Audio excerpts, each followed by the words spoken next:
Hi viewers, இன்னைக்கு ஒரு cooking vlog பார்க்கலாம். மார்னிங் பிரேக்ஃபாஸ்ட்டுக்கு இட்லி, மதிய லஞ்சுக்கு பருப்பு கோஸ் சாம்பார். பருப்பு வந்து தனியாக வேக வச்சு எடுத்துருக்கேன்.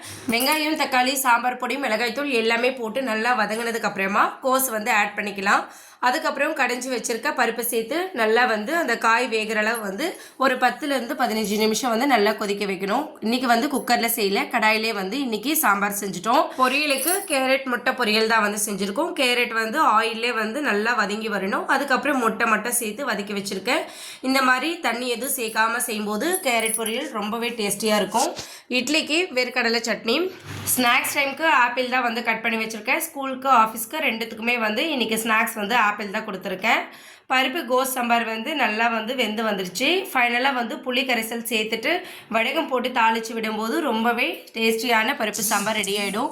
நார்மலாக நம்ம செய்கிறத விட இந்த மாதிரி செய்யும்போது ரொம்ப டேஸ்டியாக இருக்கும். மார்னிங் பிரேக்ஃபாஸ்ட்டுக்கு இட்லியும் வேர்க்கடலை சட்னி, மதிய லஞ்சுக்கு ஒயிட் ரைஸ், பருப்பு கோஸ் சாம்பார், கேரட் முட்டை பொரியல், கொஞ்சமாக வந்து மெதுவடை வந்து ஒரு 10 வடை மட்டும் செஞ்சுருக்கோம். ஏற்கனவே இருந்த மாவு அதை வந்து காலையில் பிரேக்ஃபாஸ்ட்டுக்கு செஞ்சுட்டோம்.